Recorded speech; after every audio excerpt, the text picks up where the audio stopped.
But first at 4, a prominent South Carolina lawyer set to face a judge on allegations that he botched his own suicide scheme. A hearing actually set to start any minute now for Alex Murdaugh. Fox 46's Brian Blakely is live with another twist in this case. Brian. Yeah, that's right, Paige. Twist after twist after twist. Alex Murdaugh turned himself into police around noon yesterday after warrants were issued for his arrest last night. He's facing several charges, including conspiracy to commit insurance fraud. Now, new video into the Fox 46 newsroom shows Murdaugh being hauled into the Hampton County courthouse this afternoon in handcuffs. He was shot in the head earlier this month, and now officials say that he planned the whole thing so his son would get $10 million in life insurance. Murdaugh survived after just getting grazed by that bullet. Well, now you have to remember that this is just one of several investigations that SLED has launched involving this family. Back in June, Murdaugh found that his wife and son, Maggie and Paul, shot to death outside their Hampton County home. Investigators say Paul was involved in a deadly boat crash back in 2019, and they're now trying to figure out if anyone tried to obstruct that investigation.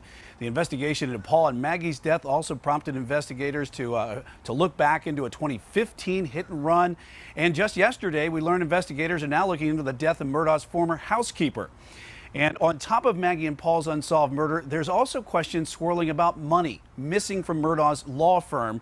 And the firm is accusing Murdaugh of taking that money. As for those insurance fraud charges, Murdaugh is expected to face a judge at any minute right now. And we'll be sure to bring you the very latest developments from that courtroom in Hampton County, South Carolina, as soon as they come into the newsroom. Paige, back to you. The man officials say Murdaugh asked to shoot him also appeared in court today. A judge gave 61-year-old Curtis Smith a $55,000 bond today. And you know what? It looks like this hearing is happening right now. Are we going to take that live? Yes, we are going to go ahead and take a listen in. It's not a great, it looks like it's a little bit blurry there. There we go. All right, let's take a listen in to what's going on in the courtroom right now.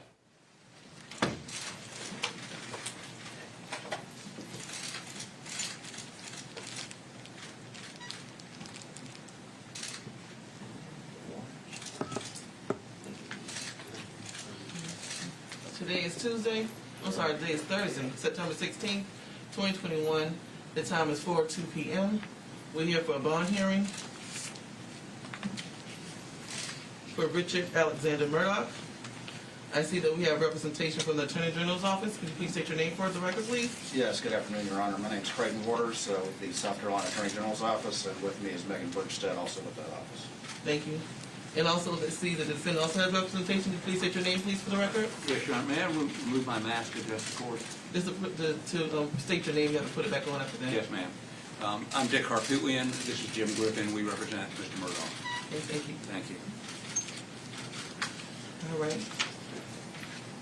The cases that we have before us today, Mr. Murdaugh, is case number 2021 A25101-00204, insurance, false statement misrepresentation, and case number 2021 A25101-00206, conspiracy, and case number 2021 A25101-00207, filing for a false police report of a felony violation. Okay? I'm going to read this information to you. It should be in front of you right now. Please follow along with me as I read it. We're going to start with number 2. Warrant for arrest will be issued violation for any condition of this bail-bond order. You have the right and obligation to be present at trial, and that trial may proceed in your absence if you fail to attend. Failure to appear in court as required may result in institution of additional criminal charges. Failure to appear in connection with a felony or while awaiting sentence after conviction carries additional penalty for not more than $5,000 of imprisonment for not more than 5 years or both. Failure to appear in connection with a charge for a misdemeanor for which the maximum possible sentence is at least 1 year carries additional penalty of not more than $1,000 of imprisonment for not more than 1 year or both.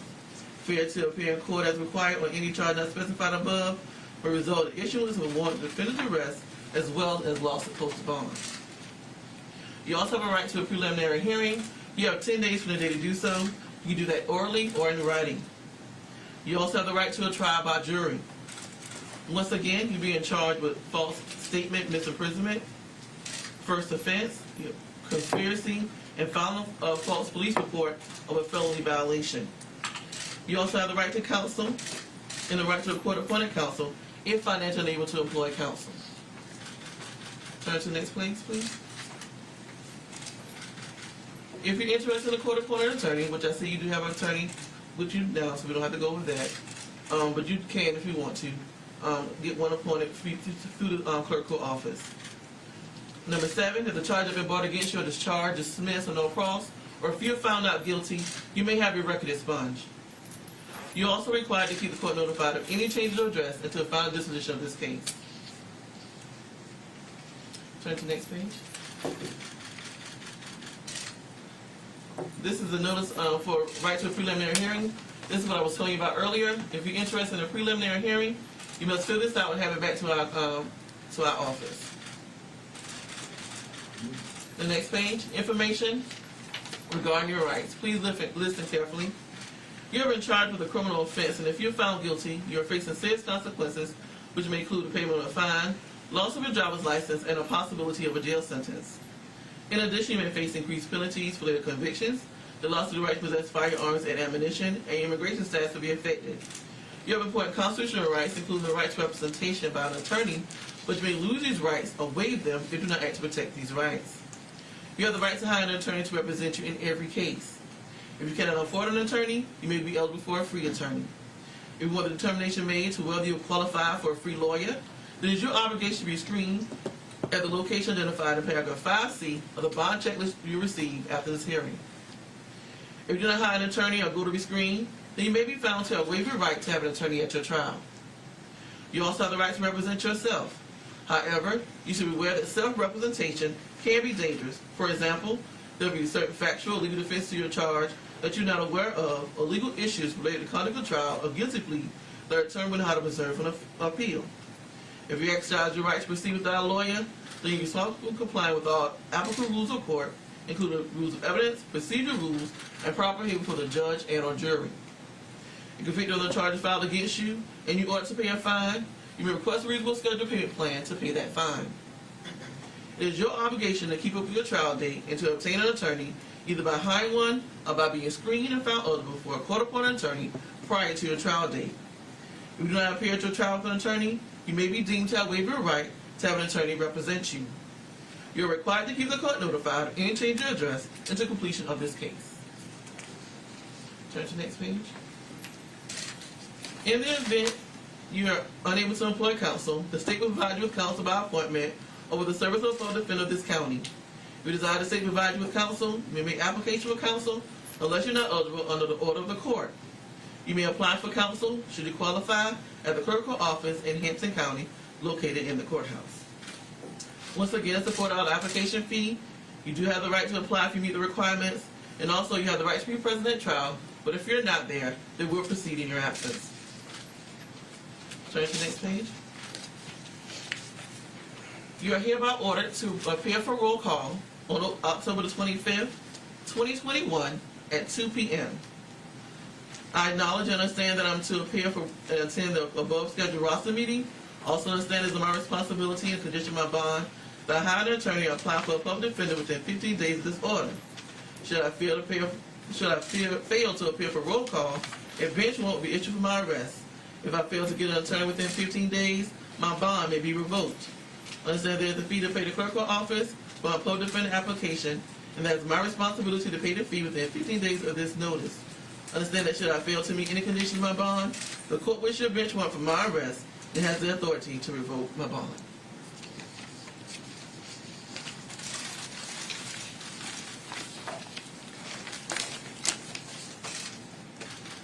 Before I set Mr. Murdaugh's bond, do you have anything to say from the Attorney General's office? Yes, ma'am, Your Honor, thank you. I believe there's a few conditions that we would ask for that the defense would probably not object to. The first one of those is surrendering the passport. I believe they have brought his passport here. We would ask it be surrendered to SLED for them to keep it in their custody. The second thing is we would like for a bond requirement that he sign a waiver of extradition. It is my understanding that they plan for Mr. Murdaugh to be returned to a rehab out of state, and for that we would request that waiver of extradition. Finally, I think there's a few matters that we would disagree on. Your Honor, at this time we would request $100,000 surety as well as GPS. Your Honor, the reason for that, he has no prior record. However, while the charges here under the law are not violent, the underlying facts are violent. They indicated, at least allegedly, an intent to harm oneself, and that makes that person not only a danger to themselves, but that enhances the danger to the community in that regard. And indeed, they also involve conspiracy, and that means working with others for criminal activity. So I think that enhances the danger to the community. Also, since he is going out of state, I think that does raise a concern of a flight risk. He was at one rehab and will be going to a rehab in a different state. And again, he obviously has the resources to pay for these out-of-state inpatient rehab. I think that for that reason, GPS would be appropriate, Your Honor. And again, if after 30 to 60 days, if he has done fine on GPS, I'm sure I can speak with Mr. Harpootlian, or he can file whatever motion he wishes to file.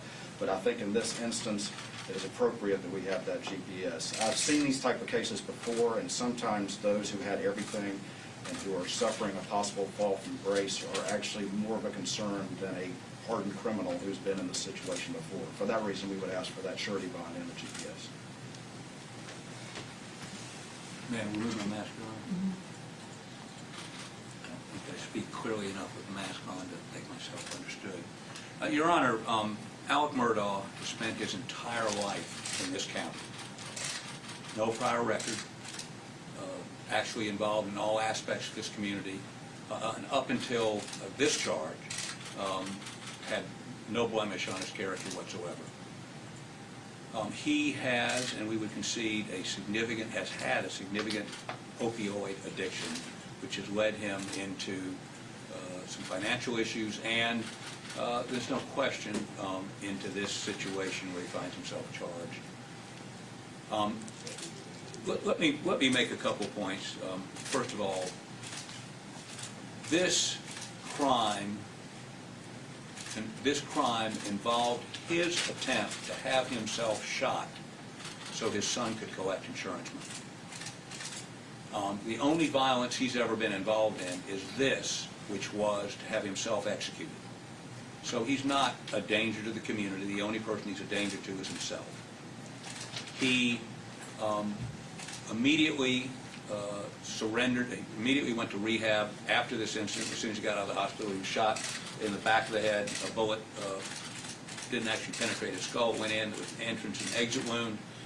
He may have had a minor skull fracture and some minor bleeding on the brain. As soon as he was released, he went to detox, and he was there for almost a week before he was ready to go to rehab. Unfortunately, the place he was at did not have a bed, and so we had to find him another bed. In terms of his financial resources, he is, this is being paid for by insurance, not out of his pocket. And I can tell you as a result of the recent events, he is not a man of significant means anymore.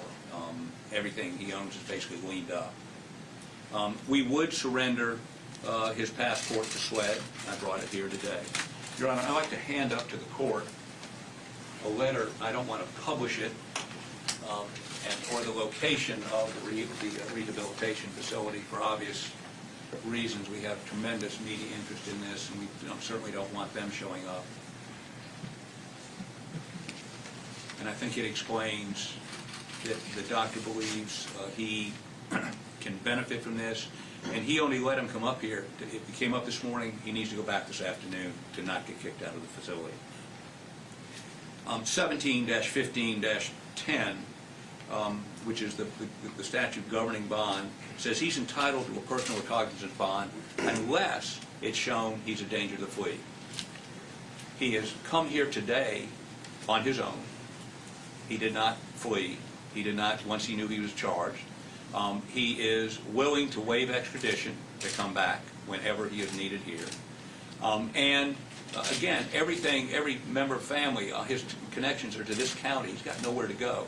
We're giving the passport to SLED. He doesn't have the financial means to leave the country, nor will he have a passport to leave the country.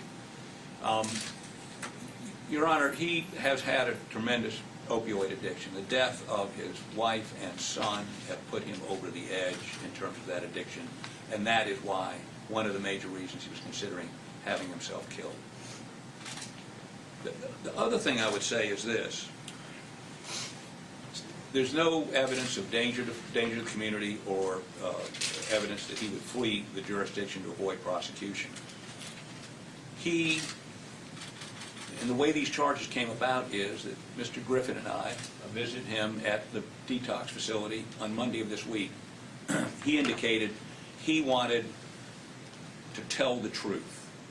And I think SLED will affirm that they were expecting to show up down there and show him a lineup. They're investigating a drive-by shooting. When he and we decided he should call SLED, we asked him to record the conversation in which he detailed every element of what he is charged with today, total cooperation, gave them the name, told them about the gun, told them about the knife, and we believe was totally honest and forthright with them. So he himself has put himself in this by what he did to begin with, but is attempting to make amends by being truthful. He wants to cooperate with law enforcement. He's cooperated to the extent he can cooperate given his current mental and physical condition. And when he gets out of rehab, and by the way, we're more than willing to have the facility required to notify us and or SLED if he leaves the facility. We can do that, so that if he's not there and hasn't gotten court permission to leave there, he would be in violation of your bond order. Your Honor, as Mr. Waters indicated, he has fallen from grace. It has been a tremendous, but before any of that falling happened, his wife and son were brutally murdered. And that has had an extraordinary effect on him. So we'd ask you to allow him to go and help heal himself. A surety bond is not needed in this case, and as a practical matter, his financial condition is ruinous. So we'd ask you to allow him out on his own recognizance. 17-15-10 would indicate and allow him to go to rehab, and of course mandate the rehab facility notify the court and or SLED if he leaves. And if he completes his treatment there, when he completes his treatment there, we'd ask them to notify us so we then can coordinate with SLED and the Attorney General's office on where he's to go next, whether he should come back here or whether he should go somewhere else. But this is a 20-year addiction. This is something he's struggling with every day. And if anyone wants to see the face of what opioid addiction does, you're looking at it. This is a horrible, horrible disease. So, Your Honor, I'd be happy to answer any questions if you have any questions. Thank you, Your Honor. After hearing both sides,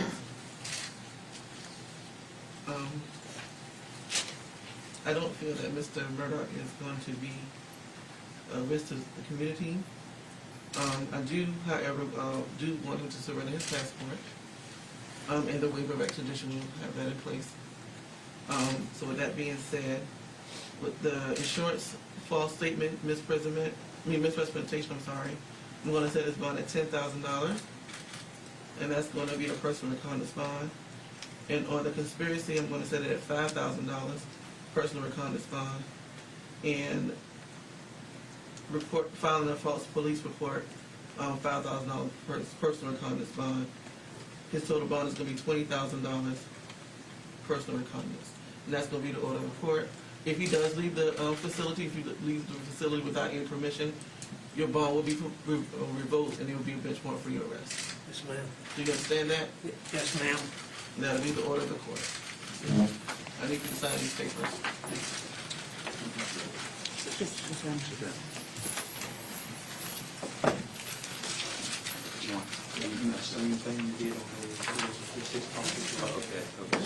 Still the same way. Your Honor, I'm at this point handing this passport to SLED for the record.